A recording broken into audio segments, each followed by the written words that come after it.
Esque. Good afternoon, Carl Defma with you here on the Wisconsin Live Desk. We are getting ready for the next 2 hours of news as it happens from our studios here in Milwaukee, Wisconsin. Of course, taking a live look for you all around the area, whether it's the region, the state, the Midwest as a whole, and of course the country as well. We can even go international depending what feeds pop up on our different cameras here. So a number of different things that we're tracking for you here at this hour. First and foremost, we'll give you a beautiful shot at American Family Field, shining bright on a gorgeous fall Friday, although it doesn't feel like it. 72 degrees, the sun shining, going to be a beautiful weekend ahead. And the roof open at American Family Field ahead of the final weekend of the regular season for your Milwaukee Brewers, welcoming the Cincinnati Reds to town for a 3-game set that gets started tonight. Number of different things that we'll mention over the course of the next couple hours for the Brewers fans out there, but perhaps chief among them right now would be what the Brewers are hoping will come to fruition perhaps as soon as tonight. Let's pop this up for you. The Milwaukee Brewers noting that they are knocking on the door of Brewers history. 96 wins for the crew heading into this final 3-game set. That's tied for the most wins in franchise history. They did it in 2011, won 96 games in 2018. They've done that in 2025 and now get 3 cracks at setting a new all-time franchise record for wins during a single season. If they do that, that would also clinch their magic number. A couple different avenues here, but for the fans, the Brewers are holding off the Phillies right now for that #1 seed in the National League. The magic number for that is down to 1, so either a Phillies loss or a Brewers win at any part of this weekend would in fact clinch that #1 seed for the Brewers throughout the National League playoffs and into the World Series as well. So we'll see what happens with that coming up this weekend with the Brewers facing the Cincinnati Reds. Tonight's game, 7:10, the first pitch with Quinn Priester, that sensational season he's had since coming over to the crew, seeing if he can cap it off with another victory tonight. That would be a momentous one for the Brewers. We are, of course, also keeping an eye on what is happening up in Lambeau Field. Of course, the game this weekend, Sunday Night Football between the Packers and the Cowboys, is down in Dallas. So the final preparations there at Lambeau. The team headed to Texas for that primetime affair. Should be a good one with Micah Parsons, of course, drawing all the headlines. The early return to his old stomping grounds, 4 straight Pro Bowls to start off his career as a member of the Dallas Cowboys, and then that stunning trade just before the regular season started from Dallas. There were some contract negotiations that weren't going the way either side wanted, so instead the Cowboys and Jerry Jones decide to ship Parsons, one of the best defensive linemen in football, to Green Bay with shades of Reggie White, right? And that's this weekend he will return to Dallas. We'll have some fun mentioning some of the things to come with that. And of course the Packers getting ready to see Kenny Clark for the first time, who's going to be a problem for that Packers offensive line. Of course, going against him so many times in practice over the years, the longtime defensive lineman and stalwart in the middle of that run defense for the Packers, now doing that for the Cowboys. And we'll see what's in store for the Pack this Sunday night in Dallas on Sunday Night Football. We are also keeping an eye on what is happening in Washington, D.C. The president actually not at his home, 1600 Pennsylvania Avenue there, as President Donald Trump instead has gone to the Ryder Cup, taking up position between the first tee and the 18th hole near the bottom of the grandstand there. 4 fighter jets actually flew over as a firefighter sang the national anthem today, with some people chanting Donald Trump as he arrived at that annual competition between the U.S. and Europe's best. And let's just say, unfortunately, things are going the way of the Europeans so far. The U.S. has a difficult first day, despite getting a point here recently for the golf fans out there. One of the other things that we are tracking is also coming to us from New York City today, so a little farther up the East Coast from the White House. This is the ongoing meeting of the UN General Assembly happening at the headquarters in New York City. We have a series of speakers that we've heard throughout the week. The president himself spoke in front of the General Assembly to mixed reaction earlier this week. One of the notables, Benjamin Netanyahu, the Israeli prime minister, defended his country and his administration's actions amid the ongoing war in Gaza between Israeli forces and Hamas and all of the civilian deaths that have followed, women and children chief among those. So let's listen in perhaps now to what we're getting from the UN. Got a lot going on this Friday afternoon, kind of an easy one for us here on the Wisconsin Live Desk. So let's listen in to what's happening when it comes to world news and global politics at the United Nations. Madam President, I have left the peace and security of our Caribbean region for last. It is deeply troubling. Example, Haiti, and you've heard Prime Minister Gonzalez speak eloquently this morning on these matters. Haiti, which was once a beacon of emancipation and revolution for all of us as black people, is today a victim of centuries of external interference and contemporary internal conflict, and regrettably, even blindness. We want to thank Kenya for its extraordinary leadership of the multinational security support mission, even when they were out there on their own.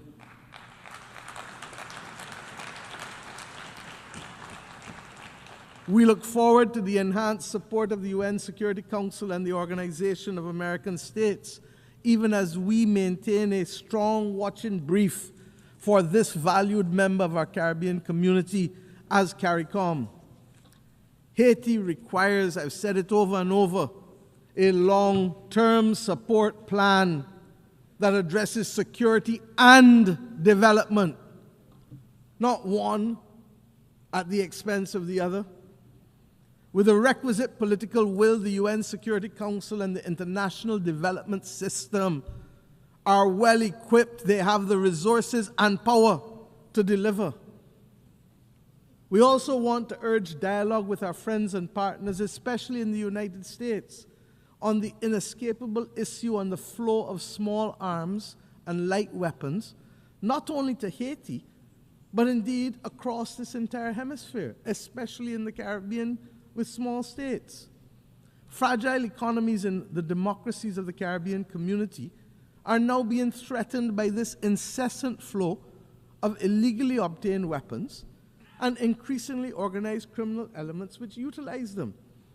But we will use the systems to deal with them collectively and in accordance with due process.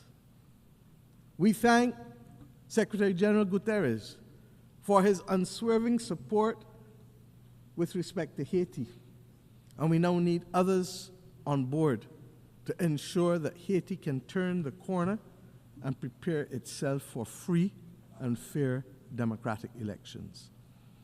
Madam President, Cuba has long been a source of support for many across the globe in times of conflict, health crises, and indeed colonial resistance, particularly in Africa. Cuba has paid, however, a high price for insisting on its right to self-determination. And again, yet again, we must be prepared to engage in dialogue in order to stop the disproportionate suffering and the deprivation that is being inflicted on the Cuban society by what is now globally seen to be an unjust embargo and other unilateral coercive measures. Barbados, my friends, reiterates its call for the end of the embargo and the removal of Cuba from the list of state sponsors of terrorism. This is unjust. Well, that continues at the UN. We want to give you a shot right now. Let me pull this up for you. I believe this is actually a taped shot. Excuse me, that's Lambeau Field, of course. There is President Donald Trump. I believe this is a re-airing of what was taped earlier with the president arriving for the Ryder Cup after arriving on Air Force One there. But let me see what we can get for you in terms of audio and at least listen in, because I believe this happened earlier. The team is not doing so well. So when I heard that, I said, let's get on the plane. We have to fly and help them. They've lost 3 matches and they're tied in 1. So that's not so well, but we'll get it done. One way or the other, we'll get it done. Any questions for Mr. President? looking forward to watching the matches today. Will you give a pep talk to Team USA? I'll be Newt Rockney. You know, I went with Randy Levine 2 weeks ago, right? Were you there? For the Yankees. And with the Steinbrenner family, and it looked like they weren't going to make the playoffs. And since then, they've been hot, and they're now in first place. And Aaron Judge went on a spree. He's been on a spree since I went. So we're going to do the same thing over here. It's true. The Yankees now are in first place, and they were having a hard time even making the playoffs. What was that, 11 or 12 days ago, right? Was anybody there? Were you there? Yes. Yeah, they were. So it's great. We have to do the same thing over here, but I think we'll be okay. Look, all great golfers, both teams. I know most of them, and they're great golfers. So we have a lot of fun. Any other questions? Companies should restore in the U.S. Have you heard from any additional companies since then about plans to invest? A lot of companies are moving into the U.S. so they don't have to pay tariffs.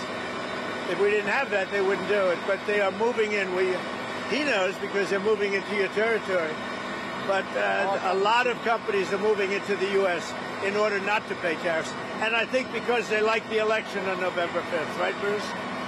He's doing an amazing job. His strength has brought incredible prosperity, and he is incredibly popular here in New York State, and especially in Nassau County. And we're blessed to have you here, Mr. President. Thank you so much. And you are going to bring the strength and luck to our team, and we will win. We better. We better. Thank you. Thank you very much. Have a good time, everybody. All right, there you go. That was the appearance of President Donald Trump arriving in New York for the beginning of the Ryder Cup. And we're seeing some of the different clips captured throughout the morning appearance there as the president, as you heard, saw how the American team was doing and said, hey, we got to go there. The 45th Ryder Cup being competed right now at Bethpage State Park, Bethpage Black, the famous course there, the host of the Ryder Cup. Held, I think I said annual earlier, every other year on odd number years between the 12-member teams from the U.S. and Europe going at it. But Europe's out to the early lead here as the Ryder Cup is underway. So we shall see how things go. Of course, many presidents over the course of American history have been very into golf. Perhaps none of them to the degree that President Donald Trump is, owning all those courses around the world and, of course, playing regularly as well. And as you heard there, knowing a number of the golfers as well. We still have a few of these, that footage popping up, so let's show you a little bit more. This was the president's arrival at the Ryder Cup as well, so you can see the scene there as he was shaking hands and setting up shop there to watch some of the action today between the European side and the American team in New York State, Farmingdale, New York, the Black Course, Bethpage Black, the site of this year's Ryder Cup. So there you go. 2023, Europe won over the U.S. as well. So we'll see if that holds true based on the early results at the Ryder Cup as well. So that's some of the news happening today, a bit of a taped action there. Now, one of the other things I wanted to mention, too, let me pull this up for you right now, because while the president is enjoying some of the golf today, there also remains the work to be done in Washington, D.C., and we'll show you a live look at the U.S. Capitol building there. Pretty cool shot. I don't know if that's quite the iris of the camera or what. The sunshine there kind of almost looks artistic with the color saturation on this camera feed of the U.S. Capitol building. While the work inside, that has not necessarily been as pretty. The government shutdown that is looming for next week, September 30th, is the date on everyone's calendars, trying to see what can be done in the halls of Congress, both on the House side and the Senate side, when it comes to the possible shutdown of the U.S. government if members of Congress cannot agree to an extension of funding. On the one hand, Democrats are using this bargaining power, positioning themselves, trying to get some accommodations when it comes to healthcare spending included into that spending bill, while Republicans are trying to basically keep the status quo and do something where they would just extend the current funding for different government programs as opposed to actually signing a new spending bill once that deadline is reached. The president himself was supposed to meet with Democratic leaders, so the opposition, this week, but canceled those meetings with Hakeem Jeffries and Chuck Schumer. So remains to be seen what will happen over the weekend and next week with just a few days to go. interesting note came from some former national park superintendents. This is a very specific side to the larger issue of the possible government shutdown, but has, unfortunately, we have seen this play out before. A group of 40 former national park superintendents are calling on the Trump administration to close America's national parks to visitors in case of a government shutdown. Now, according to them, they say past shutdowns in which the parks have remained open but not staffed because federal workers were not being paid, have led to the vandalism of iconic symbols, the destruction of wildlife habitats, and possible endangerment of visitors. All of those superintendents in a letter saying that to Interior Secretary Doug Burgum and the Trump administration. A shutdown could be even worse, though, because the parks are already under strain. A 24% reduction in staff and severe budget cuts, according to those former park officials. So remains to be seen what will happen with that, but thought that was an interesting just sliver of some of the many dominoes that could fall if there is not a deal reached between Republicans and Democrats ahead of that possible government shutdown next week looming in Washington, D.C. The reverberations felt far beyond that. One of the other things that we are hearing as well, I mentioned President Trump canceling that meeting with Democrats. That has received, of course, pushback from Democrats, including Hakeem Jeffries. I mentioned the representative from New York, the minority leader in the House, saying Democrats are here in the Capitol, ready, willing, and able to sit down with anyone at any time and any place. And Jeffries went on to say, 4 days away from a government shutdown and Republicans are on vacation on the eve of a government shutdown, and Donald Trump is at a golf event, Jeffries says, going on to say it's outrageous. So, as I mentioned, Democrats fighting to save some of the health care funds that are set to expire that would threaten to send premium costs for Americans who buy insurance through the Affordable Care Act, also known as Obamacare, skyrocketing. Republicans have said the issue could be addressed later this year, but are not wanting to address that right now, while Democrats kind of see their options, see their window to get those funding and healthcare funds secured with this larger budget battle happening right now. Remains to be seen. One of the other interesting things coming out of the halls of Congress today as well, House Democrats have released partial records from Jeffrey Epstein's estate, and that shows some prominent names on both sides of the aisle associated with Epstein. Of course, this has received massive attention going back to well before Epstein's death, but reaching even perhaps new heights now with the possibility of the Department of Justice looking into things, whether or not the Trump administration would release names and what was involved in some of that research and investigations. Well, Democratic lawmakers from the House Oversight Committee say 6 pages of records from Jeffrey Epstein's estate show that the late financier was friends with some of the most powerful, wealthiest men in the world. And just to name a few of the names in this, the pages from Epstein's own schedule show he was in touch with prominent figures like Elon Musk, Bill Gates, Steve Bannon, Peter Thiel. No evidence, we should say, just to be clear, that those people knew about Epstein's sexual abuse of teenage girls, which went on for years and led to his trip to jail where he died years ago. Prince Andrew also apparently flew with Epstein from New Jersey to Florida, according to a flight log that was released by the lawmakers. These records redacted the names of the victims in this case. The committee, by the way, the House Oversight Committee, plans to release more of those documents once those are redacted for the victims' names as well. But 4 huge names, Elon Musk, Bill Gates, Steve Bannon, Peter Thiel, all mentioned in parts of Jeffrey Epstein's schedule. Though again, that release from Democratic lawmakers points out that there's no evidence those people knew anything about the sexual abuse that Jeffrey Epstein was unfortunately conducting with a number of different teenage girls over a long period of time. All right, that's a kind of a roundup of where we're at on this Friday afternoon, trying to get you all the news possible, both locally and from around the country as it happens. Some of those new updates, including the response from Hakeem Jeffries and what House Democrats have released in terms of those partial records from the Epstein estate, certainly garnering attention today. We are going to take a short break here on the Wisconsin Live Desk. We'll see what we find for you after these 2 minutes. Stick with us. It should be a good Friday here as we give you another live look at the ballpark. We'll have some more fun with the Milwaukee Brewers perhaps on the other side of this quick break. All of the party that was on hand this morning for the pancake breakfast and all the partying potentially to come for October baseball in Milwaukee. That's coming up next on the Wisconsin Live Desk.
This is the Wisconsin Live Desk. Welcome back to the Wisconsin Live Desk. Carl Defma with you here on this Friday afternoon. It is 12:52. We keep things rolling with the Wisconsin Live Desk for 2 hours every Monday through Friday, 12:30 to 2:30. We will do a handoff actually in a little bit here, 40 minutes for that second hour of the Live Desk on this Friday. In the meantime, though, we are talking all things Milwaukee Brewers because we have this great shot of American Family Field ahead of the final series of the regular season for the Crew. Of course, they're hoping to be playing far into October if all things go according to how they've gone in the regular season. The clear #1 team for so much of this year after those just early scuffles at the very beginning of the season. The Brewers have been easily the #1 team in baseball and trying to wrap up the regular season and then start the beginning of a long postseason march in just a few days. So we're going to run through a few of the fun things all around the Milwaukee Brewers that we've been following today and looking ahead to the weekend. You know what, to do that, why don't I bring in my producer for the Wisconsin Live Desk, Ms. Delaney Reed, hanging out there in the studio. How are you, Delaney? I'm good. How are you? Okay, gotta ask, because I know you get in later than I do on the morning shift now. Were you watching all of the excitement around the pancake breakfast, the pocket pancake breakfast hosted at American Family Field this morning? I did not get to see any of the excitement, but I'm kind of jealous that I missed out on it. Well, lucky you. You have actually done this. You know this. Put together a bunch of pictures that we can maybe show our viewers right now. You want to do that? Oh, yeah. All right, cool. I'll let you pull up a little bit of those pictures for us while we give you the background. So, this is just so organic, so wonderful. So obviously this goes back to that man in the middle, Brewers manager Pat Murphy, the reigning NL Manager of the Year. We'll see if he gets it again, because that team has been absolutely sensational with him running the ship for the second year now as the man who replaced Craig Counsell and clearly making a name for himself here in Milwaukee now. Earlier this season, Pat Murphy, during a live interview after one of the Brewers' wins, one of their many wins this season, pulled out his famous now pocket pancakes, apparently what he has as an in-game snack to get him through, those long, grueling months for a Major League Baseball manager. Well, it absolutely took off. Went viral online, has led to a dish that you can get at the ballpark on select Sundays, I think it was. And then to celebrate the postseason and all the excitement to come for Brewers fans, today they hosted this postseason pocket pancake breakfast, which, as you can see, those are not what the pancakes look like when I whip them up on a Saturday morning for my kids. Delaney, it was like straight up art that they were doing with Bucky Badger. You can see at the top there, actual faces of the people themselves too. It was pretty cool. I know, they look awesome. Much different than I was expecting. The other crazy thing too, it was packed out there. One of my coworkers, Nikki, I believe she heard there were like 10,000 people or something, which it certainly seems like we had our Brian Cramp out there all morning long, soaking in the excitement, meeting some of the Brewers faithful who were out and about. I can say this, my kids are off of school, so don't worry about the kids that were there this morning. I think a lot of districts had a kind of staff day type thing, so I don't think these kids were skipping school, though maybe they got a note from their teacher if they're also a big Brewers fan. Cramp had a lot of fun bringing us all the excitement there with Murphy. They did an interview with the manager himself and so many of the other big names. But Delaney, was really cool. It was just, I go back to that word, organic, right? This is something that just happened as a fluke in an interview. And like so many things when it comes to Wisconsin sports, it seems like people just latch on and love it. It's great. I know, people are really excited for the postseason. They certainly should be with how well that team has been playing. I think we have a few other pictures too of some of the people, if you don't mind kind of cycling through. There you go, bright and early with a beautiful sunrise this morning. The fans were there and ready to get their pocket pancakes.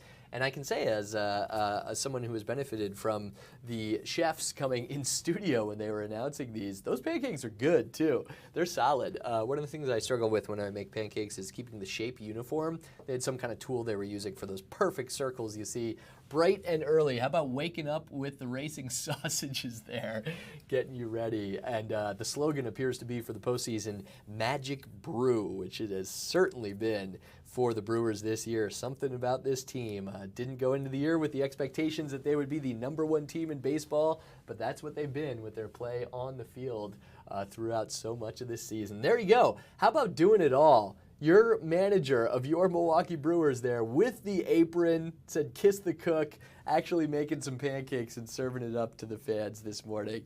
Honestly, it was like a raucous party. They had a polka band going there bright and early to get you wide awake without the coffee on this Friday morning. All of this ahead of the final regular season series. I just love too, Delaney, that he is the manager, right? He's got a job to do tonight, managing his team, looking ahead to the postseason, and still had time for the fans this morning too. I know, it's great to see how involved he was this morning. It's funny, he has those like chiseled features, kind of looks like he'd be a tough old school manager, but apparently is just an incredible guy and has done such a great job relating to the younger players and of course connecting with the fans here who love watching his team so much. All right, so that's some of the fun. I think we also have maybe a picture of Brian and Bernie, because again, the stars were out. There you go. Bernie's got an apron on, serving up some stacks there. It looks like he has a pancake apron. They find everything for the mascots. It's amazing. So Brian had a blast out there. I think they were dancing to the polka music at some point. Also got to meet a series of huge names. That's the other cool thing about this event and what the Brewers pulled off in a short amount of time. Just the love for the Brewers from all of these different Wisconsin athletes. So there you go. Brian getting the selfie with Pat Murphy, taking a break from his duties there, serving up pancakes. But one of the biggest, Donald Driver, was on hand. Of course, the Packers Hall of Famer, legend, who is very good to Wisconsin, despite living down in Texas now these days, I believe, but comes back so often. He was there. A number of Wisconsin Badgers. Derek Watt, former NFL player, part of that trio of so successful brothers in the NFL, JJ and TJ as well.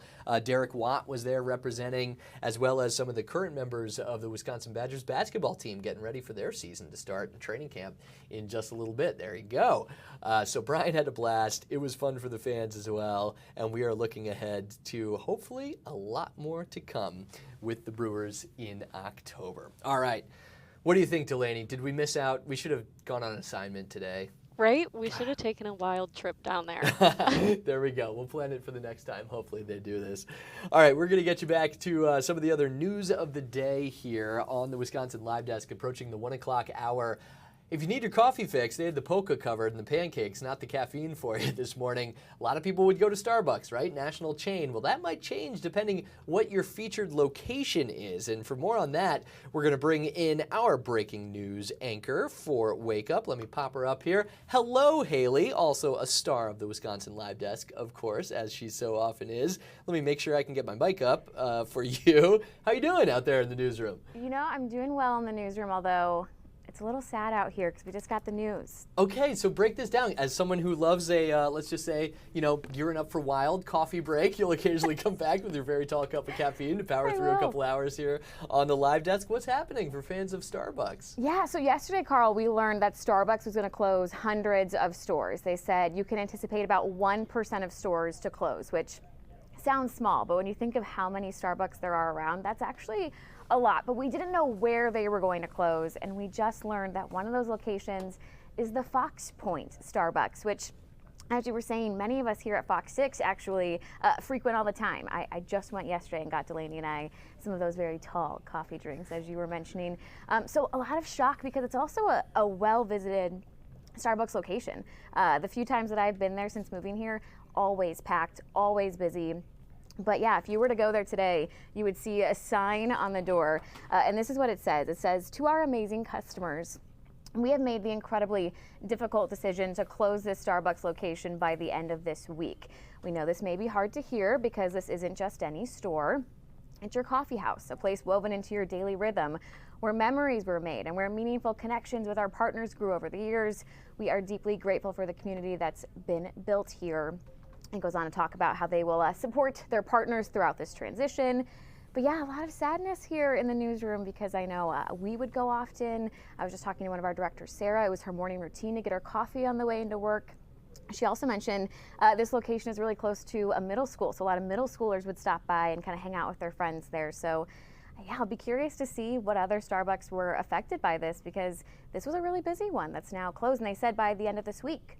That's Friday. Fast, too. And again, the reason we know about it is just from people who are going to the store and telling us about the sign that they saw. So there's probably, you'd like to, or hope to think, maybe we'll find out some others from the company that are maybe closing in the area. You don't want to see that. You think about the employees, too, of course, trying to find their next jobs or their next gigs. But man, this is, I'm not as much of a coffee drinker, I think, as you, Haley, but this is kind of part of a larger, major shift from the company, right? Since this new CEO took over, they've changed a number of the menu items, right? And kind of had some things come down that I know a lot of employees have pushed back on when it comes to the uniform, mandating black shirts under those green aprons. It's been a lot of changes for one of the biggest coffee chains in the world. Yeah, it's no secret that Starbucks has been struggling. You know, it's an expensive purchase. Inflation right now, not everyone has as much extra pocket change that they can give to their coffee. And so you're right, Starbucks did get a new CEO, Brian Niccol, who used to be the CEO of Chipotle, and he really turned Chipotle around when he was there. So Starbucks brought him in, wanted to see kind of the same results, and yeah, they've changed a lot. I mean, one thing that we saw too in the pandemic is people stopped hanging out in coffee shops. They would just go through the drive-thru and get their coffee and leave. So under his kind of leadership, he really wanted to bring back a place where you do hang out, where you do bring your laptop and you work from their coffee shop and you stick around and you continue to make more purchases while you're there. Even little things, you know. They now write again on all of the cups. That was something that we saw go away, and now they've re-added that personalization. Whether it's something like my coffee yesterday said like, "Hi Haley," because I ordered it in the mobile app so they knew my name, or just, you know, "Yum, good morning, have a good day." People really have liked those personalized touches, but clearly it hasn't been enough yet to see the numbers that they needed. And yeah, this is the next kind of step of that turnaround plan, is closing some of these coffee stores, yeah, as you mentioned, which is sad if you love coffee. I know some people in the newsroom were like, "I don't think it's that big of a deal." Carrie, our digital manager over there, he was making fun of us a little bit because he thinks we're being dramatic. But it's true, it is part of some people's, you know, daily routine. or this is just a convenient one for them. And when you do go to a Starbucks often, you get to know those workers who now are out of a job suddenly. So we'll definitely be thinking of them as well. And I think one of the big surprises from what we're hearing too is that people said that was a busy store. So you think, like, you never know the lease economics and the finances behind it, but it's not like they were hurting for business over there. They weren't. Yeah. Thanks to you and to others people that we work with. All right, what's the go-to order, and did they spell your name correctly in that nice note? Oh, they did spell my name correct, which is always nice. My name, Haley, has a million different spellings, but the correct way is Hayley, and they nailed it. So I was proud of that. So my coffee order really changes on the day, Carl. I love the fall seasonal drink, so I do love a good pumpkin spice latte. I'll go for that a lot. But one thing that myself and Delaney have in common, we also really liked an iced chai. So sometimes I'll do that. Yesterday, that's what I got. But you can make it a dirty chai, which is just adding espresso to it. So yesterday I was very much exhausted, so I added a few shots of espresso to my iced chai latte. Is it bad that I just assumed a dirty espresso was alcoholic drink?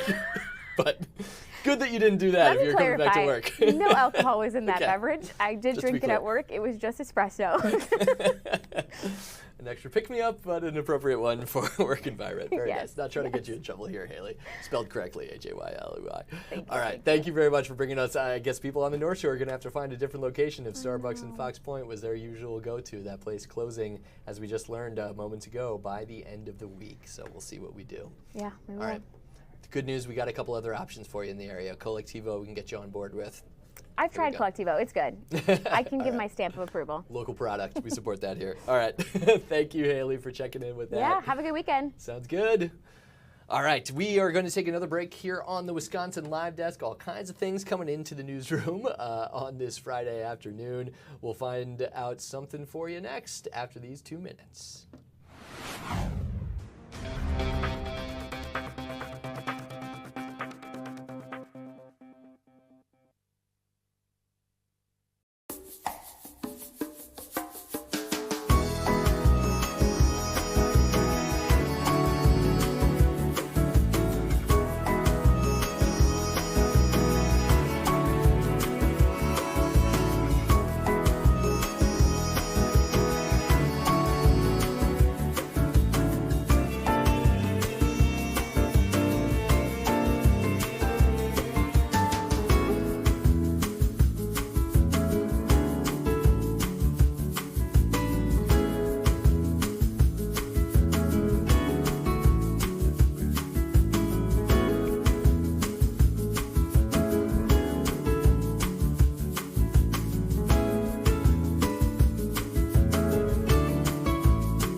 This is the Wisconsin Live Desk. Welcome back, Carl Defma with you here on this Friday afternoon, hanging out from our Milwaukee studios here at Fox 6. Thanks for watching on Fox Local and the Fox 6 Milwaukee YouTube channel, wherever you're joining us from. Maybe it's fox6now.com. As we've mentioned a couple times already, but you can't really talk about them enough, the Milwaukee Brewers. Actually, you know what? I'm going to mention one thing first that we are tracking for you. We'll try to bring you live once it starts here on the Wisconsin Live Desk. This is a shot of a tree. No, it's a neighborhood in New York City where the Democratic nominee for mayor there, who has, of course, made national news, is expected to speak momentarily. And let me get you some information on that. That would be Zohran Mamdani, who is going to be joining elected officials in Queens, so one of the 5 boroughs there in New York City, saying that he condemns the ICE raids, Immigrations and Customs Enforcement, that have come from the Trump administration and the federal government in New York, as well as calling out, according to his side of things,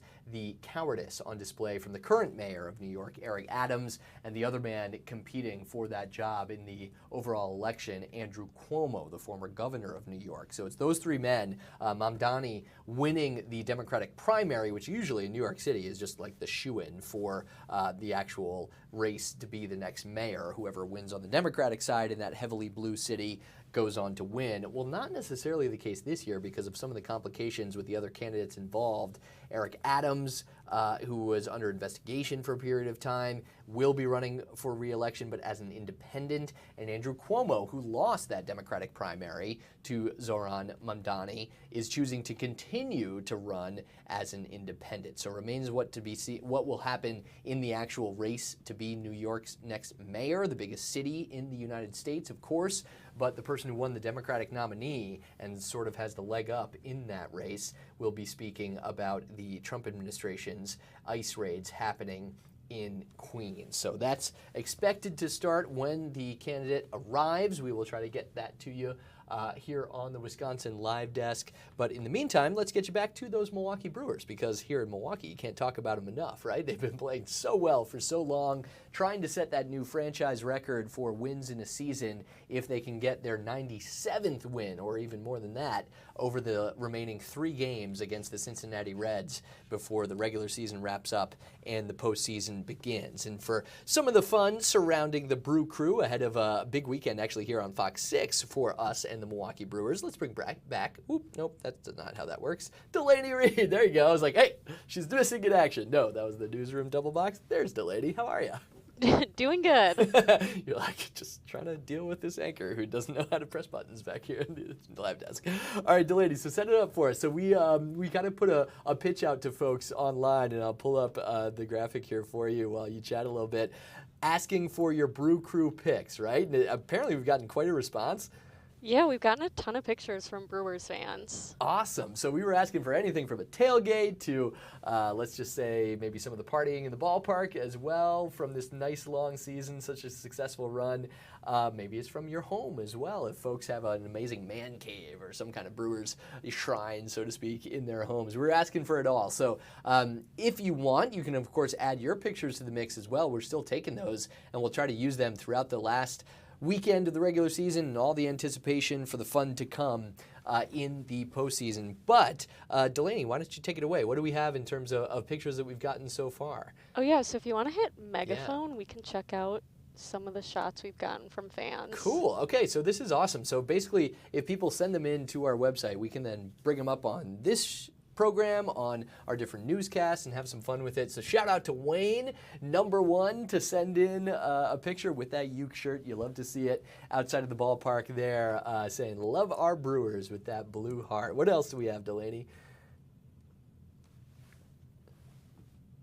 Ooh, that's cool. All right, so Steve Johnson and family, we believe there, saying we love you Brewers, good luck. From Plymouth, but clearly makes the trip up to the ballpark a few times this season. And once again, we're going to see this a lot, the Bob Uecker shirt on that person on the right side of your screen there. This is cool. Man, by the way, this is just inside baseball, to use a bad pun here, but this is new technology we're trying out on the live desk. This looks great, Delaney. I know, it's really nice to have this now. Yeah, so we can cycle through a whole bunch of the pictures that we've gotten here. Another one coming at you from Steve Johnson. We love you, Brewers. Good luck, as they were continuing the party both inside and outside of the ballpark, I believe there. Who's next? All right, shout out to Crystal Campbell sending in her pick. Also, a nice shot of the bling there. She's got the rock and the bracelet going. Delaney, is that, you probably know better than me, even though I had to purchase one of those at one point. That's a nice looking ring. Right? So are the bracelets. Yeah, she's got it all going on there from Ms. Crystal sending us that picture. Go Brewers with all the hearts in the blue and gold and the baseball there. Nice. I hope I pronounced the name correctly here. Kiana Kelly, having the family fun. Also an amazing shirt that you can see here. I'm just here for the snacks. You know what? Those kids needed to be at the pocket pancake breakfast this morning, right? Right? That's the shirt that I want. Just here for the snacks. You know what? AmFam Field has it all for you. We know that with the addition of the food truck park that they have, the alley out there in the outfield this year. 3rd Street Market Hall has been such a hit since it came into the ballpark a couple years ago. Oh, and there she is herself. Very nice to see Quiana there. I hope I'm pronouncing that right, Kiana or Quiana. Either way, thank you so much for sending in the pictures, some of the fun at the ballpark with the littles with the great shirt and hers as well. Man, they were all over the place. All right, I like this because we can kind of see the journey too. Delaney, I don't know about you. Are Brewers games a regular part of your social calendar? I know it's packed, so I don't know. I don't want to presume. I've been to a few this season, but not like regular. What about you? Do you prefer the tailgate or do you prefer the environment in the game? I like both. Yeah, I don't really fair. have a preference. You kind of get to do it all. That's Yeah, the joy that's of the being best a part. baseball fan here in Milwaukee as well. All right, let's see what else we got from our fans inside and out here today. There is Courtney Miller, one of those two people joining us here. My husband and I at the Brewers game August 9th this year. So shout out to Courtney on the left there, sending us in the picture. Looks like they were having a great time in the stands as well. And Lori Cardinal, ooh, unfortunate last name for a Brewers fan. I'm sure she had to deal with that a little bit, but very clearly a Brew Crew supporter through and through. Brewers games through the years, as you see the screenshot there. Nice little toast, getting nice and toasted before heading into the ballpark, perhaps. Hey, it's all about the fun at AmFam Field. And let's see what else we got here, Delaney. Maybe one more. Another one from Lori with the whole crew there set up outside of the ballpark. Some of their different trips to the stadium over the years. Let's see, maybe Delaney, if we can catch one more person's submissions, then we'll save some for later too. Wayne Blanchard back again. Go Brewers. And how about this one from Kayla? Some of the fun family photos from one of our favorite places with the hashtag AmFamField. Yeah, joining us from Burlington to Milwaukee and taking in the ballpark there. Looks like a night that the roof was open too. Always love to see that. Get the breeze. And honestly, this weekend's going to be absolutely perfect for Brewers fans to be out and about enjoying the last games that, yes, count for the regular season, but not the ones they care about the most right now, gearing up for the playoffs. We'll see what the Brewers can do. All right, the other thing I want to mention as well, since we are here on Fox Local, that would be the... Hey, I did it correctly this time. The Brewers Bonanza, that we're getting a 2-screen event for you tomorrow evening. So that would be game 2 of the series with the Reds starting at 6 o'clock. That is when the Brewers and Reds will be on Fox 6 as part of the Fox Sports coverage of Major League Baseball, wrapping up the regular season there. But at the same time, we're going to have a Brewers edition of Fox 6 News at 6 o'clock for you, streaming right here on Fox Local. So there you go. You can kind of do the 2-screen experience thing with the game, probably on the big screen. We'll allow that. You can check out the Brewers on the big screen, and then, of course, check out your news of the day and a very Brewers-themed newscast with a lot planned that I know our coworkers here are putting together behind the scenes for you tomorrow. So that's at 6 o'clock tomorrow. And, oh my gosh, Delaney, it just gets better and better. Let's have some fun with this. Okay, I don't know if you have your email open, but I do. We just got some of the numbers from the Brewers for the pocket pancake whole breakfast experience here this morning. You ready for this? Yeah, let's hear it. Okay, so this is official word from the Brewers saying a huge thanks for joining this morning, bringing the energy to the fans, of course, as they head into the postseason, get ready for October baseball. An estimated 10,000 fans indeed joined the Brewers this morning at the pancake breakfast, the drive-thru, or the sit-down option. That's incredible. That's awesome. That's like a quarter of American Family Field showed up just this morning, not for a game, but for pancakes at the ballpark. That was probably so much fun. Oh my gosh. Okay, this is another impressive number. 1,000 bottles of Murph's maple syrup purchased this morning. I even forgot to mention that that was a whole part of this. I know, I forgot that was a part. Good for them. Here's the cool part too. A portion of the proceeds from those bottles of maple syrup go to charity too, so that's nice. They do expect to reorder a limited run of Murph's maple syrup to be available in the team store during the postseason as well. I don't know about any other Major League Baseball managers that have their own maple syrup, but we do. Our guy does here in Milwaukee. Right? I've never heard of that before.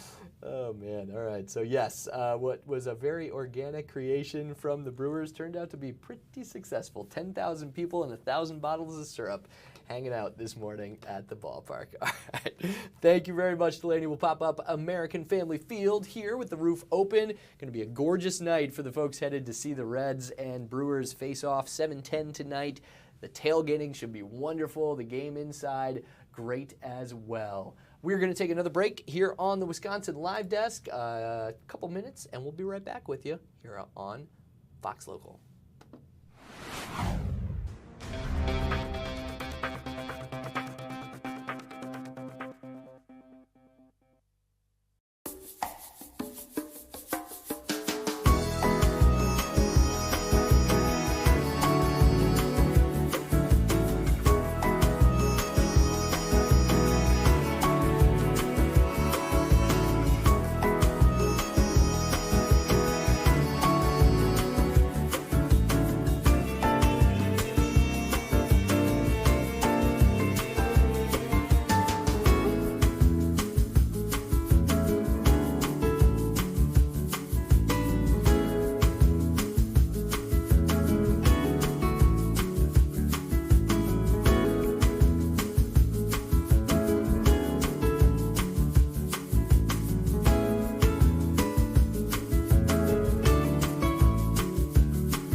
This is the Wisconsin Live Desk.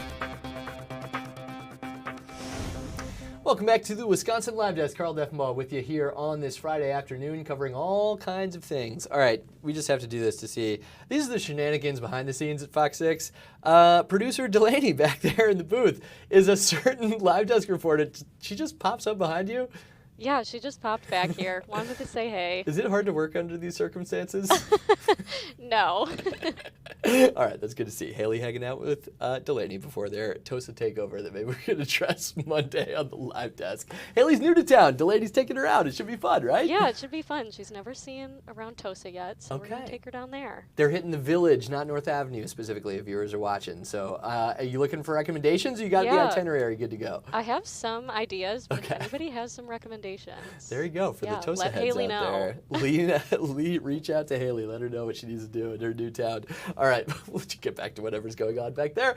We will keep things moving here with the Wisconsin Live Desk on this Friday. 72 degrees as we've been dealing a lot with the Milwaukee Brewers. But we mentioned also what's coming in New York City, and that was the appearance by the Democratic mayoral candidate out there, Zoran Mamdani. Let's get you live because the different representatives and elected officials in New York have stepped to the podium there. A number of them speaking. This is not Mamdani, of course, right now. I believe he's behind that gentleman there. But let's listen into what's happening, some of the response to the work of ICE agents in New York City. This is coming to you from the borough of Queens. And these elected officials on the Democratic side not happy with the Trump administration's use of ICE agents in New York. Let's listen in. Choice, and that is to support our dear friend, the next mayor of New York City, the first immigrant mayor in a century. The Statue of Liberty is smiling on this election in November, and it is my great honor to welcome to the podium our Democratic nominee, the next mayor of New York City, Zohran Mamdani. Before I speak, I'll just have some of my colleagues from the state legislature, and then I will wrap this up. Thank you. No, please don't. Good afternoon, everyone. I'm Assembly Member Tony Simone. Zohran has been my colleague and a friend, and I'm so proud to be here with you and my other colleagues, and Brad Lander and Jessica Gonzalez Rojas, my dear friend as well. I wish we were here on a happier note. I wish we were here to celebrate, and we will be eventually, the next mayor of the city of New York, our first immigrant mayor, who knows how to bring people together. But unfortunately, I am here, and we're all here and have been here because what's happening in our city and our state and across this nation is un-American. It is not the America we believe in. My mom is Latina from Peru. I have relatives who are undocumented, some with their work visas, and others who are just scared because it's not just undocumented immigrants they're going after. This administration, with his allies, it's a shameful thing that the current mayor of New York is not protecting fellow New Yorkers or calling out the inhumane conditions at 26 Federal Plaza, which we tried to go and look to prove to make sure they're following a judge's order.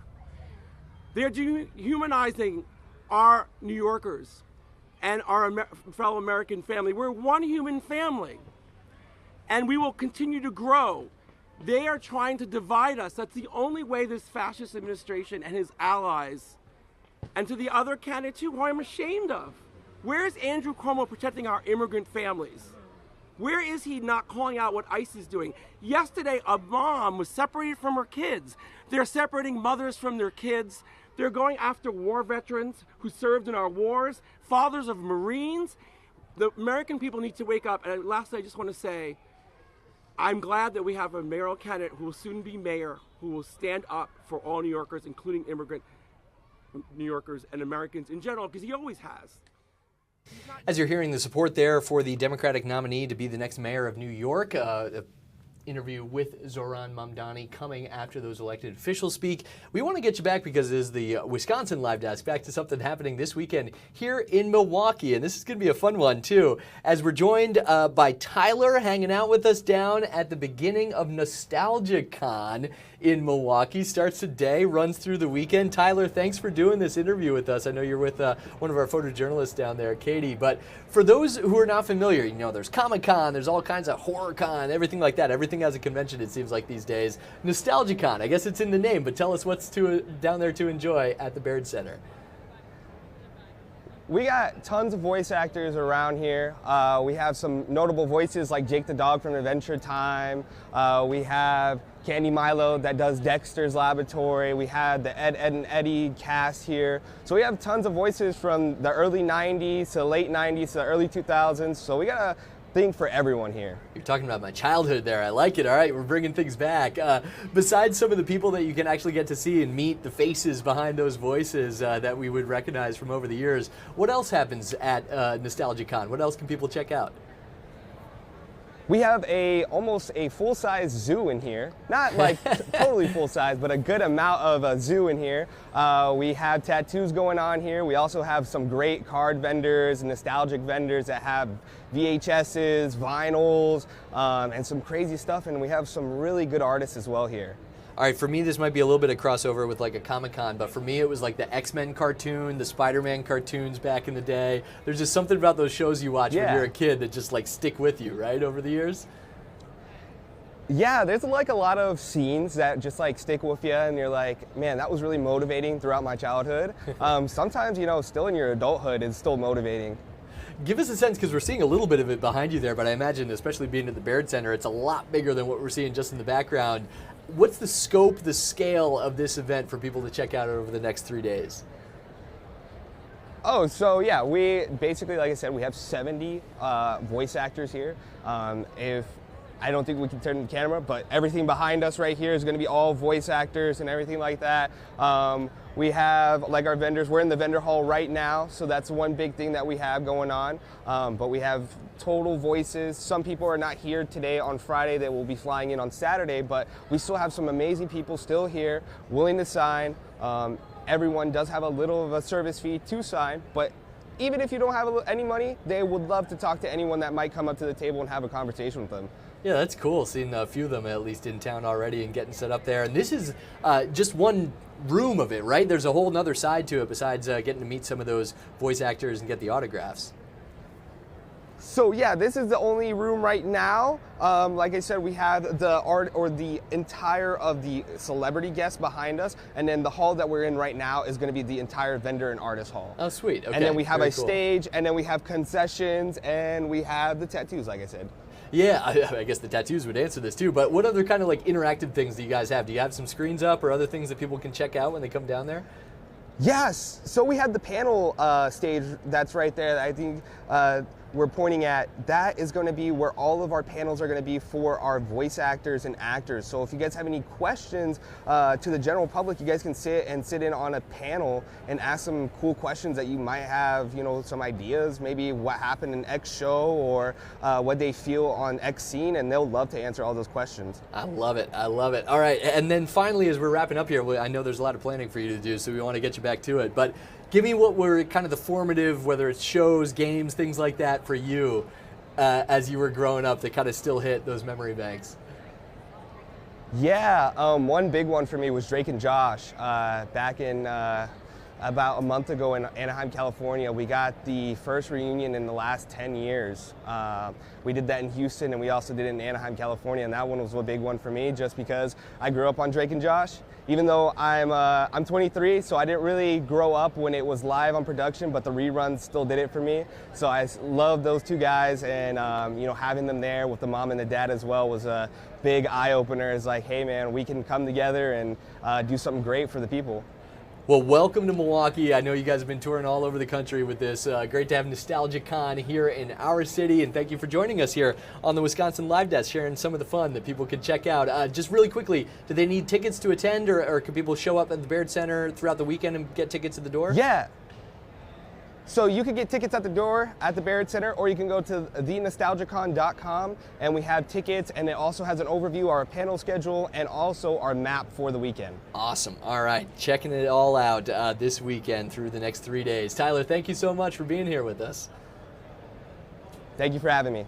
That's cool, and seeing what will come too, right? A few of those desks still empty, but people on their way coming to our city. And it sounds like Tyler's one of the people who does all the work, pulling things together for a thing like NostalgiaCon at the Baird Center this Friday through a Sunday with those interactive panels, the cosplay contests, these are tattoos if you're looking for a new one down there, and all the like. All right, it is that time, 1:30, about to do the handoff with Sam Kramer standing by for the Wisconsin Live Desk's second hour on this Friday to handle our changeover here. Let's get you back to New York City, where Zoran Mamdani is speaking about some of the efforts of ICE agents in New York City. The Queensboro specifically is where they're joining us from. He is the #1 contender to be the next mayor of New York City. Let's listen in live, and then Sam Kramer will be with you on the Wisconsin Live Desk after this. Thanks a lot. That he's elected to serve.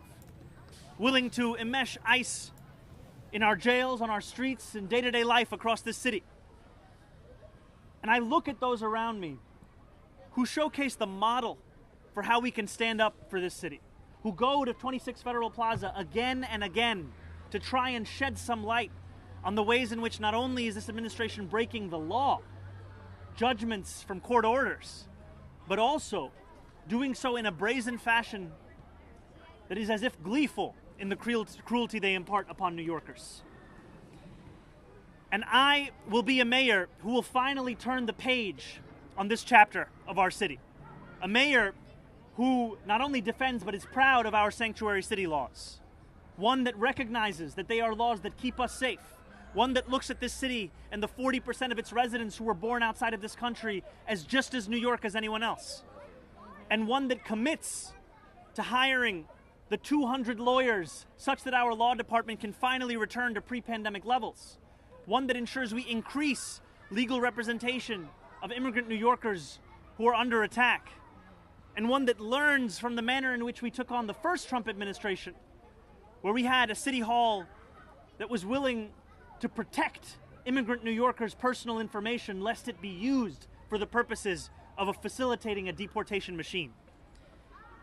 And while I will do these things, I will do so in stark contrast to a former governor Andrew Cuomo, who, as Assemblymember Simone has said, has not only been quiet amidst this kind of repression, whether it be the attack on this mother or the detaining of a 6-year-old girl right in the neighborhood where Assemblywoman Gonzalez Rojas represents, but also a man who told New Yorkers shocked at the actions of this administration in California and said, let's not overreact. A man who got on the debate stage alongside Controller Lander and myself and called undocumented New Yorkers illegals. And a man for whom Federal Plaza is a place that he dare not name, because lest it complicate his effort to work with this president to subvert the will of Democratic primary voters. And so I stand here thinking not just of that woman, not just of her 2 children, not just of her husband, but also of the countless whose names we do not know, whose faces we have never seen, and who are one part of the story of a shadow that has descended upon our nation, of the ripping up of the very words that Controller Lander began this press conference with, and a betrayal of the values that make so many of us so proud to belong to this city. And we stand here in recognition of that betrayal and in a shared commitment and purpose to once again live up to those ideals, because those ideals will endure far longer than the ones who are in power betraying them today. Thank you so much. We'll start with on-topic questions, and the controller and assembly members will do questions as well. On-topic questions. If you guys want to jump in, Kelly. you can feel free as well. Yeah, you mentioned that the ICE officer that was illegal his duties welcomed that. But, you know, being there myself, that's just one instance. Do you think that these ICE officers in general should be held accountable? And also, California, I believe, just passed something where they have to unmask themselves. Would that be something that you would refer to if you were elected? Do you want to start with this? Thank you. So, I have a bill with the great State Senator Pat Fay, the same exact bill, modeled after the California bill. It's not just for ICE, it's for all law. Talk about the drama about mass protesters, but yet we have unidentified secret police in the United States of America. There's even been cases across the country where people imitated them and robbed a home.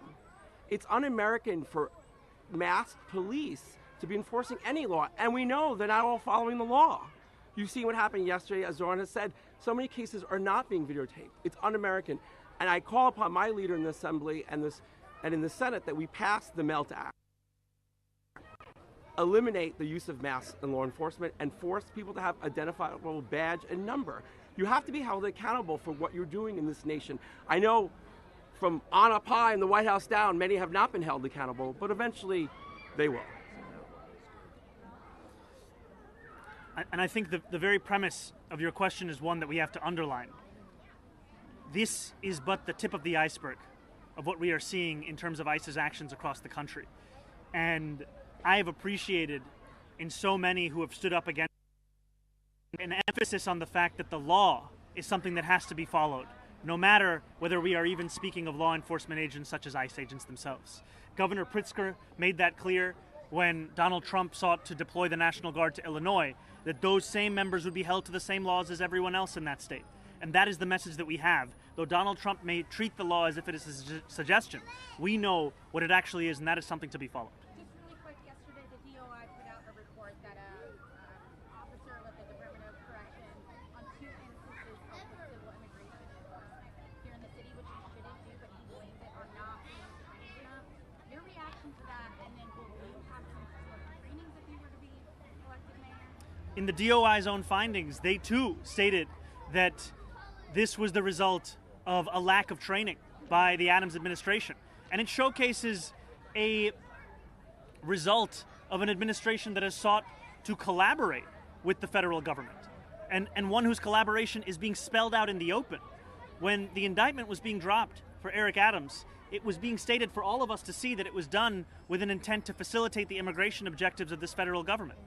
And so it is no surprise that New Yorkers who are working for that same administration are not being trained in the manner that they should to follow the law and to ensure that civil immigration is not something that is being carried out in assistance with ICE agents. Yeah, Gloria. 2 questions. For the controller, I know you were there yesterday. I know not in the immediate floor where the incident happened, but what can you share more about Ms. Galarza? I understand your office has been in communication. Tell us a little bit about her. Are her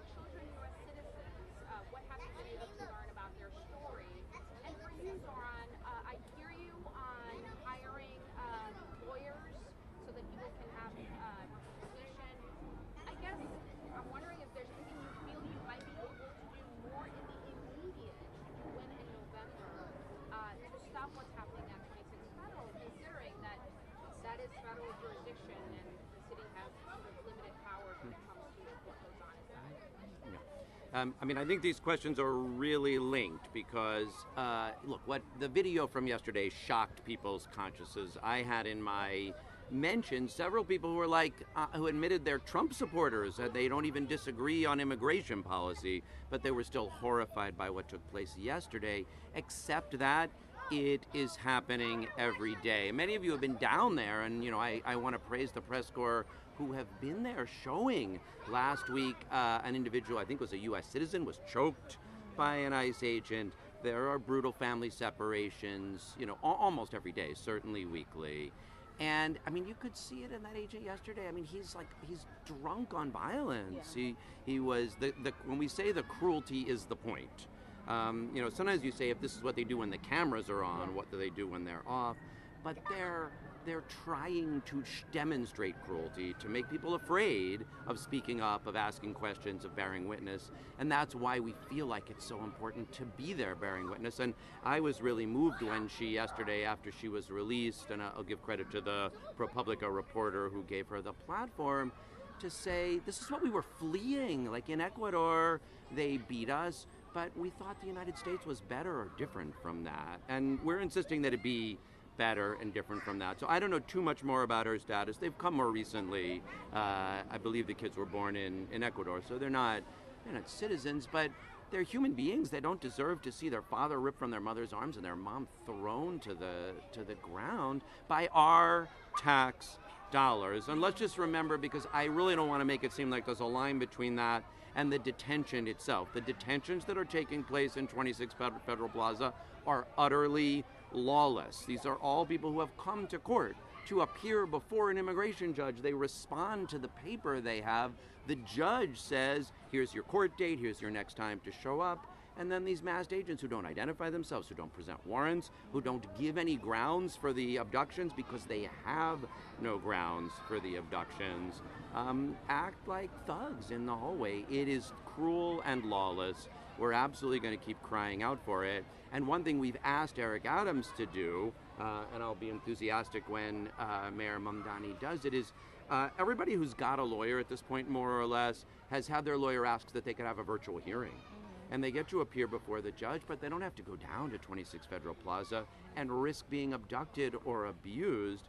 But the city has not yet significantly scaled up the effort to make sure that everyone possible. Okay, hi everybody, Sam Kramer here, checking in on hour 2 of the Wisconsin Live Desk. We have been listening to a press conference in New York City with the mayoral candidate there, Mamdani, and his campaign staff there criticizing the ICE raids that have been happening at the direction of President Donald Trump and his administration. We do know that one happened in Manitowoc yesterday, and we'll be talking with our political reporter Jason Calvi about that in just a little bit.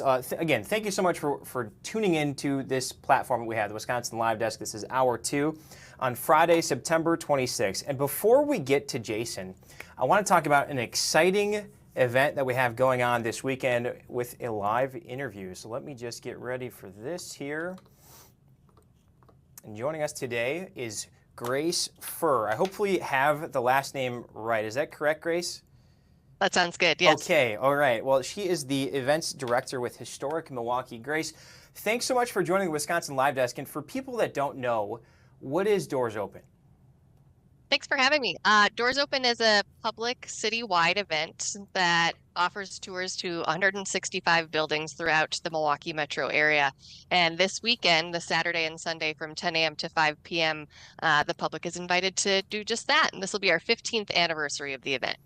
I'm curious, how did this event start? Because I know growing up in Franklin, just outside of Milwaukee, and anytime I would come downtown, I'd be like, wow, that's an interesting building, that's an interesting building. I feel like it's just this natural curiosity, but is there a story about how this event started? There sure is, yeah. Historic Milwaukee runs the event, and we've been around since the 1970s educating the public about Milwaukee's history and architecture, primarily through walking tours. And in 2010, one of our longtime walking tour guides visited Doors Open Toronto and Doors Open Denver and thought Milwaukee should really do this event as well, just because of the amazing architecture that we have. So we brought the idea to Historic Milwaukee, and we hosted that first year and had 10,000 people visit 80 buildings right away. The event is modeled after other similar events. Chicago has a program very similar called Open House Chicago that takes place in October.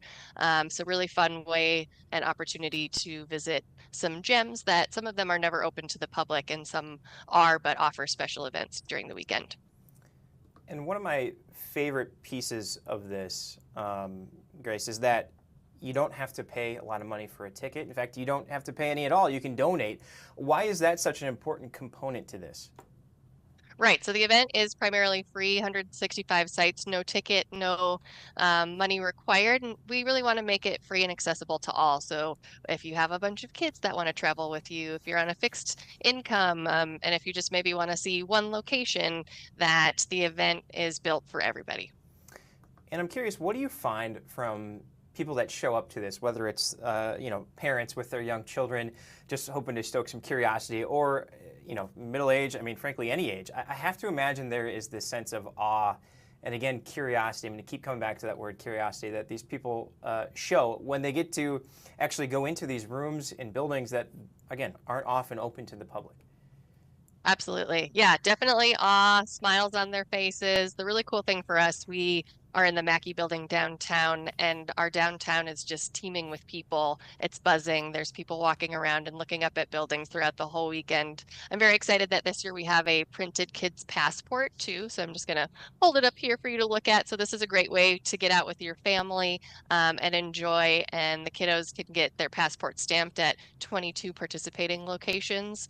So it's really a fun way to get out. But the event has grown tremendously, and there's really fun stories about volunteers who work at different locations, like at this beautiful garden called Sanger House Gardens, which is really a hidden gem in Milwaukee's Brewers Hill neighborhood and showcases beautiful gardens. Exactly, that's the picture right there. We had a volunteer once that worked there during Doors Open, and as a result got married there later. Wow. So there you go. It's not just an event that you can even find love connections. How about that? And I'm curious, what role, Grace, do the volunteers play in all of this? We have more than 500 volunteers that work at the different locations helping to greet and count visitors. So the individual sites are responsible for leading some really amazing experiences on location. This is a picture of the Bayview Printing Company, and the owner there actually leads tours. So you get a chance to meet oftentimes the owners, managers of these spaces, and really get an amazing behind the scenes look at the space. Okay, so it is happening this weekend, September 27th, that's tomorrow, Saturday, and the 28th, that's Sunday. If people want to take part in this, if they're watching the Wisconsin Live Desk, how should they go about participating? We have a great website, doorsopenmilwaukee.org, and if you visit that website, you can create a list of your favorite places that you're interested in visiting. You can filter if it's open on Saturday or Sunday, maybe by a theme if you're really interested in art galleries or churches or historic spaces. And then there's also a really nice interactive map that you can use to plan your weekend. Awesome. And then, okay, Grace, I'm going to put you on the spot. What is either the top 2 or top 3 buildings that you think a dedicated Milwaukeean should go see as part of Doors Open this weekend? So I'm excited that Milwaukee's Hop Streetcar facility is going to be open. That'll be a great one to break the kids to, and not typically open to the public. The Grain Exchange Room will be open, another one that's not typically open to the public on the corner of Michigan and Broadway. And a really fun one that I love to shout out is Alice's Garden and Urban Farm in Lindsay Heights neighborhood. So it sounds like something for everyone. All right, she is Grace Furr, the events director with Historic Milwaukee. Grace, thank you so much for joining us on the Wisconsin Live Desk. Thank you for having me. You bet. Have a good weekend. You too. All right, so there you go. There's always something to do here in Milwaukee, and this weekend it is Doors Open Milwaukee. Again, the Historic Milwaukee's event to just get out, see what is in your neighborhoods, see those buildings that you've thought about and driven past how many ever times and always wondered, what's it look like on the inside? Well, this is your weekend to find out. Again, September 27th and 28th, that is Saturday and Sunday. We're going to take a quick break, and when we return, we're going to hopefully check in with some of our reporters out and about covering stories today. You're watching the Wisconsin Live Desk.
This is the Wisconsin Live Desk.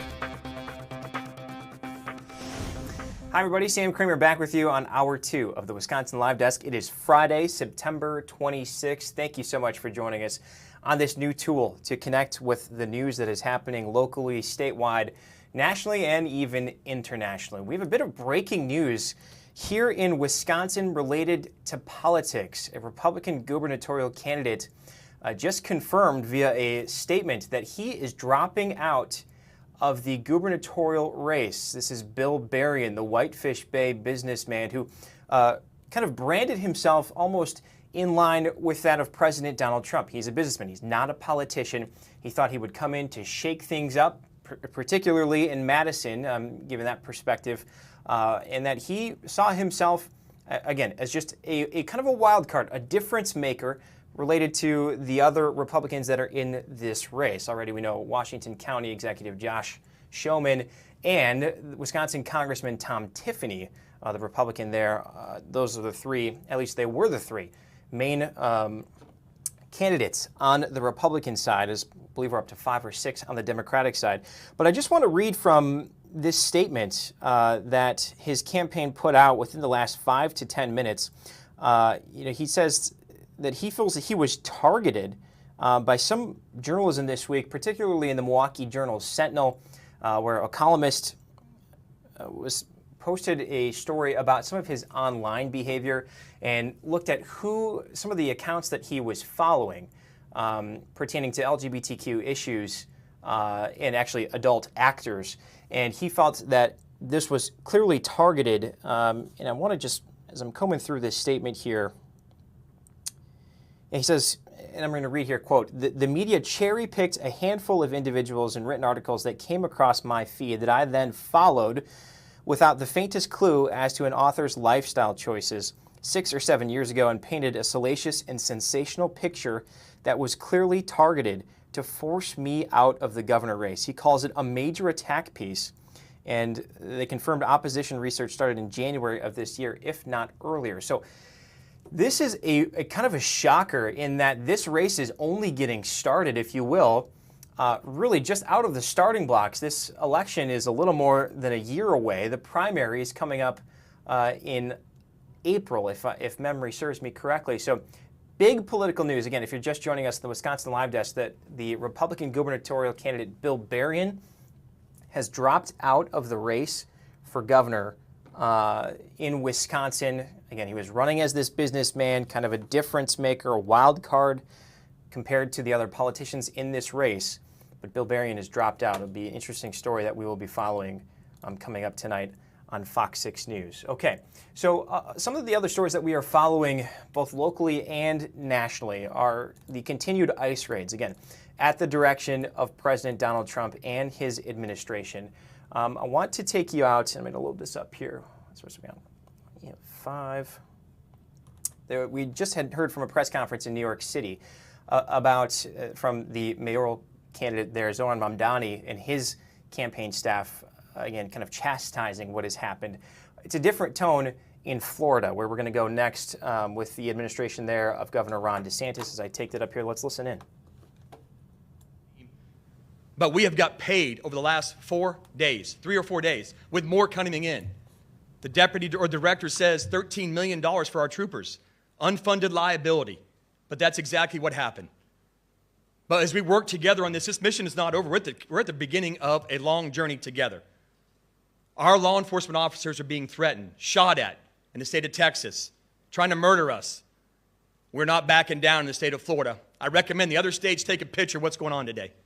Our governor stands behind us. The deputy secretary of ICE stands with us. Our CFO, our commissioner of agriculture, our AG's office. We stand shoulder to shoulder in the great state of Florida. So here's to my brothers and sisters that don't have the privilege of working in my state, our state, Governor DeSantis' state. I recommend you get on board because you're behind the 8 ball. Our federal partners are sitting there with a checkbook ready to write. It's not lip service. It's real. We are not here for a photo opportunity today. We're here to tell you it's going on. It's actually happening, and we're being reimbursed. Governor, on a personal note, my wife, Ken, and I got to thank you. The First Lady and yourself have been nothing but hands down supportive of the St. Johns County Sheriff's Office and our vision of what we got going on. It's been personal, sir, and you've taken care of us. I also want to take a moment to say thank you to the legislators. You've been phenomenal to the St. Johns County Sheriff's Office, but more importantly to our law enforcement in the state of Florida. Our Senate President, our House Speaker, it's a special thing we got going on here in the great state of Florida. Again, Deputy Secretary, thank you for giving us an hour of your time upstairs where she physically listened to some of the things that we can make better. And she didn't make a promise, she made an agreement. We'll make it better, Sheriff, and I know you will, ma'am. Without further ado, ma'am, I know you asked to come back to the podium, but thank you. God bless America, and God bless the free state of Florida. God bless America.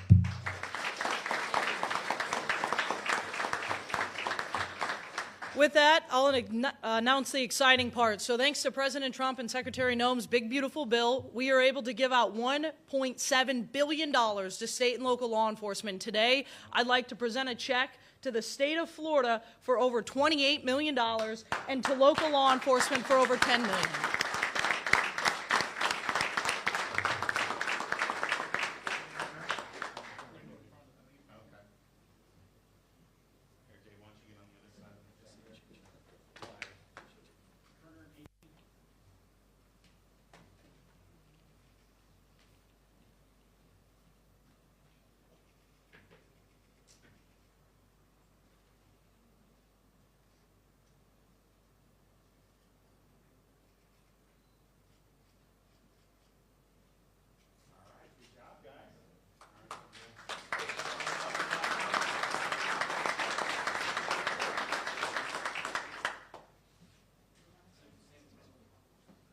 Which one are we going to do? We're going to in front of the wall. Oh, right over here?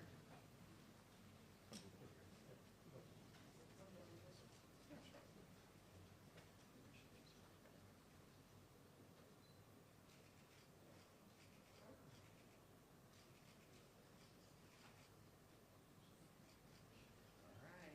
Great job, guys. You want it?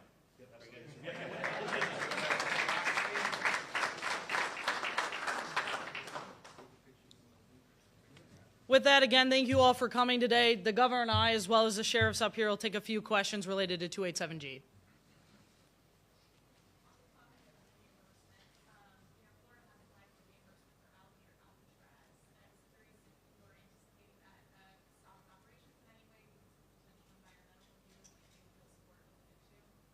So Alligator Alcatraz is actually funded by a FEMA grant that the Biden administration used to bring aliens into this country. We're using it to remove criminal illegal aliens, but I'll turn it over to the governor to provide more information about Alligator Alcatraz. Well, so this is something that is it's the Dade Collier Airport. It is not a federal facility, and it is being staffed and run by folks under state control. So we don't have to do an environmental impact statement. There is no environmental impact because that would conflict with our overall policy agenda that we've spent so much money to help restore the Everglades and actually have done more than anyone's ever been able to do. And President Trump's helped on that, by the way, because we did a deal this summer with the Army Corps of Engineers where they're delegating some of these projects to us. We can move quicker. So we already opened one of the pump stations. We're going to do another one very soon.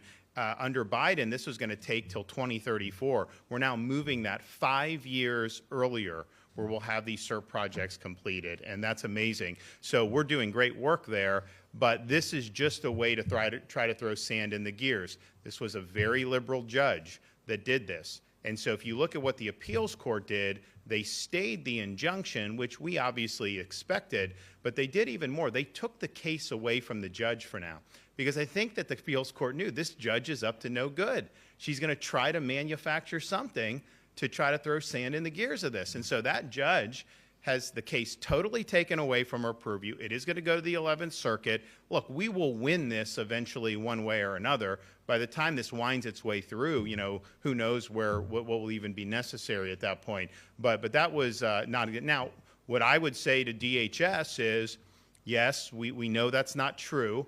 We know we know the state doesn't need to do it, but I think our view is we'll just go ahead and do one real quick. I mean, in this way, it totally moots. Even if they have a 10% chance of winning, it'll moot that out. But they're not going to do it. And I said when this happened that the result would be the result. And for people that follow what we do in Florida, this is nothing new. I mean, I can list you things. I could be here for 30 minutes listing examples of when trial court judges have said something that we did is somehow wrong, and then it goes to appeal, and we win on appeal. And that is, we have a very good track record on appeal at the 11th Circuit and here in the state courts in Florida. So I don't think that that's going to end up. That district judge's opinion was rightfully stayed. I do think it'll be fully reversed. But even before that happens, she doesn't have any jurisdiction over this case, and I think that's very important.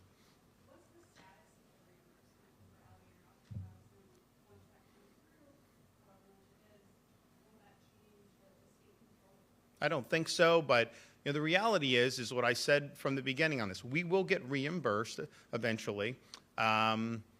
Sometimes these things, although I saw Tom Homan the other day, and he's just like, send us your reimbursements. We got a lot of money now. We want to help you guys. So that'll happen, and I know Kevin is working with them on doing that. I don't think it really changes anything because it's still state property and it's a state mission. I mean, just think about it. Almost any state institution can sometimes get some federal funding. I mean, universities, law enforcement agencies. So what? They're going to have to do environmental impacts? Of course not. Federal government doesn't have the jurisdiction to impose that on us. That'd be commandeering. So you don't have to do that. So I don't think it's going to really change things. But at the same time, they have time where they could do a very quick impact statement. That's the thing. It was portrayed in the media like, oh, they're stopping it because there's actual environmental concerns. No. It was a report. It was a procedural thing that the judge hung her hat on, and I don't think it's valid, but I also know that if they were to just do it, we know what the result of that report would be, and then it kind of moots out that argument. And there's going to be other things that they're going to try to do on this. But I will say, the cadence is good out of there. They're moving detainees out of there. They're moving people out of Deportation Depot.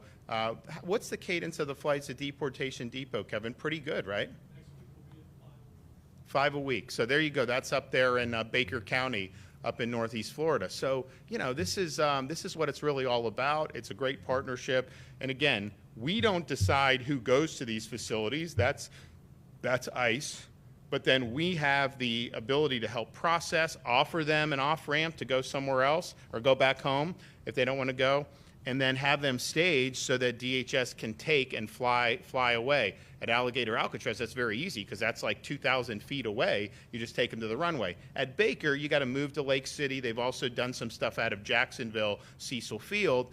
It's not like it's a huge burden, but it's just a little bit more with having to do the transport. But that cadence has been very, very positive. And so this is a really good example of locals cooperating with state on a mission, but then the feds cooperating with us to be able to get this done. And it really is a model, I think, for the rest of the country. And I've said the reason why I did this back in January is because I said, President has a mandate on this issue. He's articulated a vision. Just with what the federal government has now at the time, even with more resources now, they are not going to be able to achieve that vision if local and state are not on board with this. And so we viewed it as really important that we did it. I don't think it could be fully successful in Florida without our police chiefs, our sheriffs, and our state agencies working in lockstep, and that's what we're doing. Okay, so we've been listening to Florida Governor Ron DeSantis with a press conference announcing that the Department of Homeland Security, as part of the Big Beautiful Bill, is providing local law enforcement as well as states money for reimbursement with their assistance with ICE in the roundup operations that we have seen across the state, or excuse me, across the nation, including here in Wisconsin.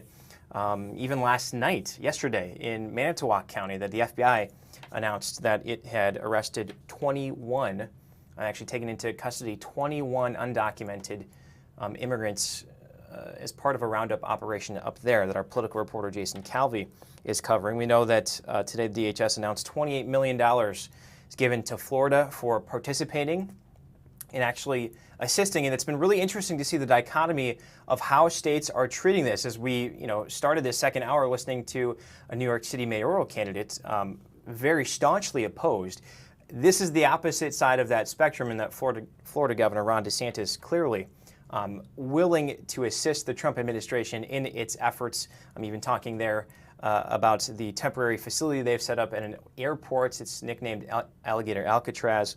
So DHS giving $28 million to the state of Florida, $10 million to local law enforcement for participating in what's considered, actually what's labeled a 287G program. And having covered that before, it's a program that allows local law enforcement agencies voluntary, it's up to them if they want to take part in this, but they can essentially deputize their officers, their deputies, whatever the classification that they have, as ICE agents, and then the jail can actually double as an ICE facility as well. I believe just a couple departments in Wisconsin actually take part in this. We know Milwaukee does not. But nevertheless, that is something that is happening. So we're going to take a quick break here on the Wisconsin Live Desk. When we return, we'll take a look at what else is happening in our area today.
This is the Wisconsin Live Desk. Hi,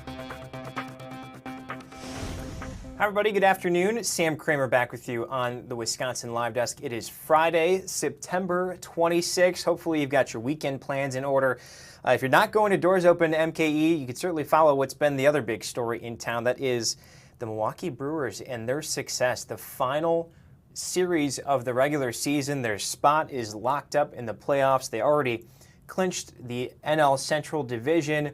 And tonight, hoping to clinch the top seed in the National League. That would mean that the playoffs, at least the postseason on the National League side, would have to run through American Family Field, which could be quite exciting for all of us to watch and pay attention to. Here we go. It's the team posted on X earlier today. They're knocking on the door of Brewers history. 96 wins, tied for the most in franchise history, tying the teams from 2011, 2018. Both good teams there, but certainly unable to get over the hump. They're hoping that this year is different. Earlier today, the Brewers starting to get that playoff spirit going, if you will, hosting a bit of a drive-through pep rally, I guess I would call it. But no, it was a postseason pocket pancake breakfast. This was awesome to see this morning. The skipper there, Pat Murphy, out, getting the pancakes flipped. Of course, this started, what, a month and a half ago? When the Brewers were playing, I believe it was the Washington Nationals on a Friday on Apple TV, and they pull the skipper aside for an interview, and out of nowhere, he just pulls a little pancake out of his back pocket of his pants there. What has happened since then is this has taken off. Look at the lady's face there in the front row, so excited to see the manager of the best team in baseball up early this morning flipping pancakes as if he's a camp counselor. They also had Murph's I believe it was maple syrup that they handed out. There you go, right on brand. So what has really just been this kind of just fantastic roller coaster season. If you remember all the way back, the Brewers got swept out of the gate by the New York Yankees so bad that looking at the bats that the Yankees were using, saying, are they cheating? Is it just the Brewers pitching? They weren't necessarily healthy, but boy, have things turned around. Again, best record in the majors tonight. They could clinch the best seed in the National League. So this is another look at what happened this morning. 10,000 people on hand to come through, get some free pancakes, get their hands on some Murph's maple syrup. We know the Packers great, Packers Hall of Famer Donald Driver was out there, as was Derek Watt, the former NFL player and Badgers star. Of course, the Watt family, we know them well from Pewaukee. And so this is just generating the hype, and we are doing that too. As we're going to take a look, we've been just posting over the last couple of days, I believe, about we want your pictures, kind of where you are, how you're feeling this Brewers fever as we get going into the postseason after this weekend. Again, Brewers playing and hosting the Reds this weekend at American Family Field. These are from Kayla Ewan in Burlington. Fun family photos from one of their favorite places, American Family Field. How can you not love it, right? You know there's always going to be baseball there with the roof. We actually just did a story last night. Because remember, just about 2 years ago, the Brewers' future in Milwaukee wasn't so secure, certainly as it is now. The state ballpark district that owns, technically, American Family Field was low on money. The Brewers saw that and said, hey, we need the help of state government to come up with a solution here, because as part of their lease, the state has to pay for certain things. The Brewers felt they didn't have the money. Well, a $500 million deal later, the Brewers are staying here in Milwaukee through 2050, and they've been making a lot of improvements there at American Family Field. So thanks to Kayla for that one. Okay, this photo from Wayne. How about that? I'm guessing this was from a signing event. Love our Brewers, says Wayne from Elkhorn with his dog up there saying hi to Pat Murphy. I love this. I love it so much that, so many people getting to connect with a manager who really just seems, dare I say, like a guy you just want to sit down next to at a bar with and just have a conversation. Pretty cool that he is the manager of the Milwaukee Brewers. Delaney, do we have any more photos here? All right, let's see what else we got. This is from Kayla again. Look at the whole family there. I love it so much. The smiles on everybody's faces, and really just getting to enjoy what is so special about baseball, and I guess having a baseball team in our market, is that it's something to do. Gets the whole family out there. There's something for everybody. And, shout out to Kayla. Submitting these photos. Looks like the kids there having fun. Maybe it's, 7th inning stretch or something. Could be one of those bullpen dance parties that they have now as the Brewers just look for all these certain ways to engage their fans. Again, they host the Cincinnati Reds coming up tonight, tomorrow, and tomorrow's game is at 6 on Fox 6. We'll talk about that in a little bit. Okay, what do you got here? Quiana Kelly from Milwaukee showing the photo of the fam there during a tailgate, and you know how you can tell that the Kelly family knows what they're doing with the tailgate? They've got the canopy there. So they're blocking themselves from the sun because it can get a little hot on the asphalt. If you know, you know. So shout out to the Kelly family for sending those in. Of course, if you've been watching our newscasts on the air, we've been asking for these photos. So please keep sending them. Kayla has been delivering from Burlington with all the photos. So thank you guys for all of those. As I mentioned, the Brewers, again, wrapping up the season this weekend, American Family Field with a 3-game series with the Cincinnati Reds. The Reds still vying for that last playoff spot in the National League, so they will certainly be playing for something. The Brewers trying to decide who is going to make their playoff roster, so certain guys will definitely be playing for something. Tomorrow, we've got what we're calling a Brewers Bonanza. It is a 2-screen event. What do we mean by that? Well, the game is actually going to be on our air, Fox 6. I believe it's starting at 6 o'clock tomorrow night. If you're looking for your news during that time, don't worry, we have you covered. So, 2-screen event. You can watch the Brewers on your TV. Then, make sure you have Fox Local on your phone or on your TV. You can do vice versa. 2 screens, however you want to do it, you can do it. Open up Fox Local. We're going to have a newscast at 6 o'clock as, again, the Brewers are wrapping up their season. We are looking forward to that. We're going to have coverage all through the weekend, it appears, Sunday included, as the Brewers put a bow on the regular season that hopefully gives way to a lengthy and deep postseason run that would, a lot of people around here have been waiting a long time for something like this. It's been a season full of what they say is euchre magic. I believe some fans coined that, and it might just be time to see how strong that euchre magic is. All right. We are checking around what else is happening in our area. We're hoping to see if our political reporter, Jason Calvi, is available to chat with us. And he's been following up on the immigration raids in Manitowoc County yesterday. Otherwise, we'll see what else is happening. We're going to take a quick break. You are watching the Wisconsin Live Desk.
This is the Wisconsin Live Desk.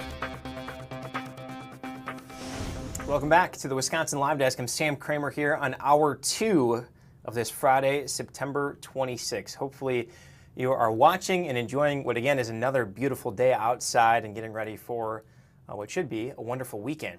We're following again some breaking political news out of the Wisconsin gubernatorial race. That is the Republican gubernatorial candidate Bill Berrien announcing just within the last half hour that he is ending his campaign for governor. This comes as a bit of a surprise, as his campaign didn't start all that long ago, and this race is very much in the early stages. He posted this on X just a short time ago. After hunting down war criminals in Bosnia as a Navy SEAL platoon leader, I had no idea that running for political office could be almost as dangerous.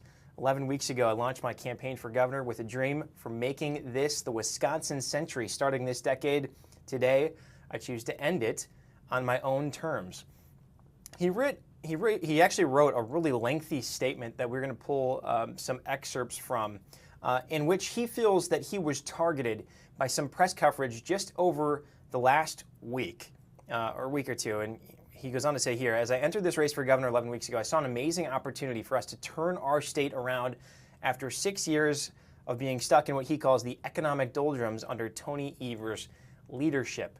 But then he goes on to say, based on my experiences as a manufacturing leader, I saw the opportunity to make Wisconsin the manufacturing powerhouse to the world again, with wages doubling every 10 years, and to make education, including a reinvigorated focus on the trades and training, both excellent and lifelong, so workers could thrive in this new economy. I thought that by applying a business mindset to spending, budgeting, and cutting taxes, we could make Wisconsin a better place to build and grow businesses, attract investment, and allow families to prosper. But again, he feels that he had been targeted, his campaign targeted this week by a pair of pieces printed in the Milwaukee Journal-Sentinel. One of them looked at some of the accounts and some of his social media activity.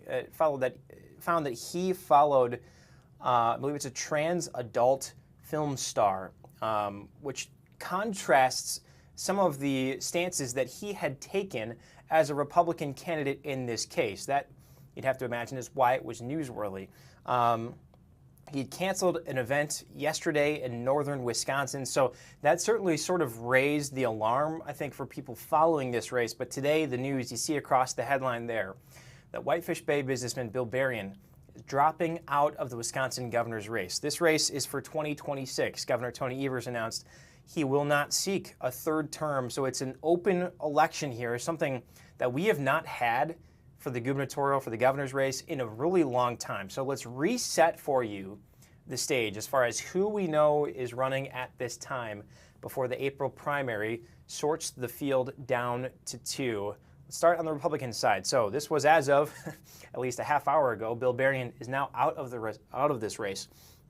These are the 2 Republican candidates still in this race. Josh Schoeman, he is the Washington County executive, also a veteran that he says that experience really has propelled him into being a strong leader.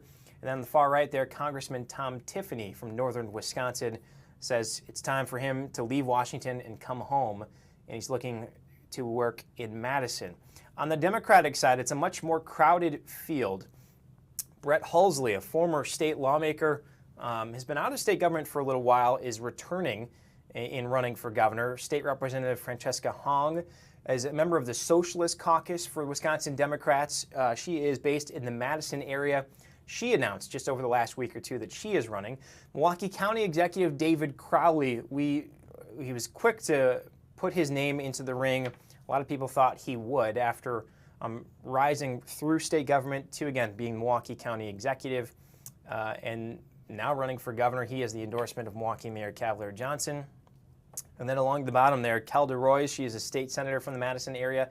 She actually has ran for governor once before.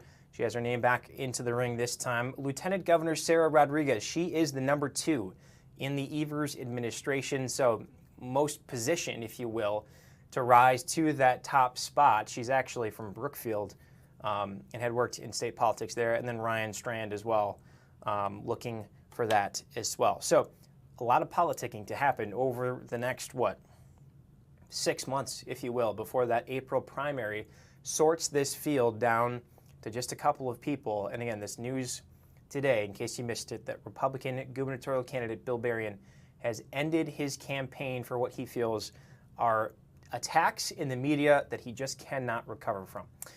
We're going to take a quick break. We'll be right back right here on the Wisconsin Live Desk.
This is the Wisconsin Live Desk.